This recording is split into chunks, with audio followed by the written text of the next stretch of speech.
Vip the Yellow Duckling and Nhien, Episode 11. The Test on Howling Peak. While the warmth from Morti's clay den kept the spark of life alive for Lily the Green Frog, far away, another battle was raging. On Howling Peak, the wind shrieked like a wounded beast. The blizzard whipped against the faces of the three brave climbers, Grumble the Old Badger, Zippy the Otter, and Fuzz the Ferret. "Keep moving! Don't stop!" Grumble roared, trying to be heard over the wind. His experience was the only beacon guiding them along the treacherous, icy trail that clung to the mountainside. Zippy used his strength to clear small rockslides, while Fuzz, with his agility, scouted the path ahead.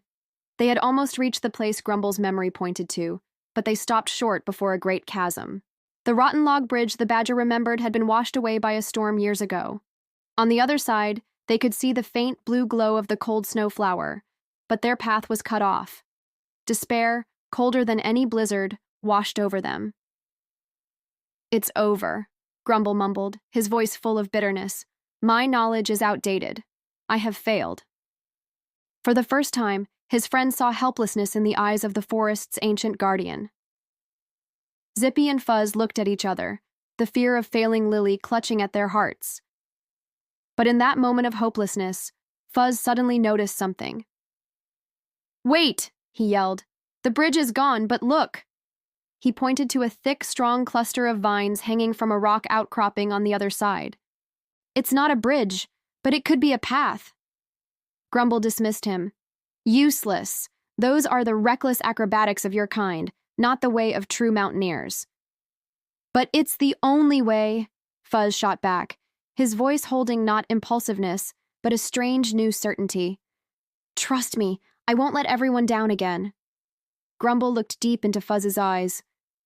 He no longer saw a troublemaker, but a young friend trying to use his own unique nature to right his wrongs and save another. The old badger's hardened heart softened. He nodded. "Be careful, young one." That was all Fuzz needed. With incredible focus, he took a running start, leaped, and performed a series of masterful swings from vine to vine. The wind tore at him and the snow blinded him, but he didn't waver. He landed safely on the other side and securely tied a vine to a sturdy tree root, creating a makeshift rope bridge. Zippy and Grumble carefully made their way across. They had reached the cold snowflower. With reverence on his face, Grumble gently picked the glowing blossom.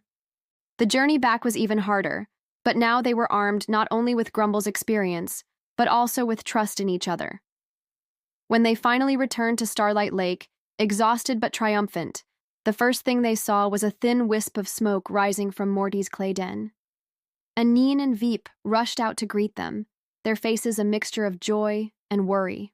They quickly brewed the cold snowflower with warm water and carefully gave the tea to Lily. Everyone held their breath. And then a miracle happened. The vibrant green color slowly returned to Lily's skin. She stirred, opened her eyes, and let out a weak but clear ribbit. She was out of danger. Cheers of joy erupted. But the most moving moment was when Grumble the badger walked over to Morti the mole. He stared at the clay den, which was still radiating a gentle warmth. "Your mud den. It worked," he grunted, but everyone heard the respect in his voice. "It was a good idea." He then turned to Fuzz and gave him a nod. "You did well, young one. The courage of a new generation." And Nhien gathered her friends, the questing party and the building crew, her heart full of emotion. She said to Vip, "Courage comes in many forms, Vip. There's the courage to face a blizzard, and the courage to trust a friend. There is wisdom in the old stories, and strength in new solutions. When we learn to combine them all, there is no challenge we can't overcome." This episode's meaningful lesson: there is not always just one right way to solve a problem.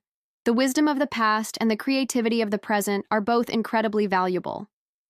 True strength is found in trusting the unique talents of every friend and combining those different abilities to face any challenge together. End of episode 11.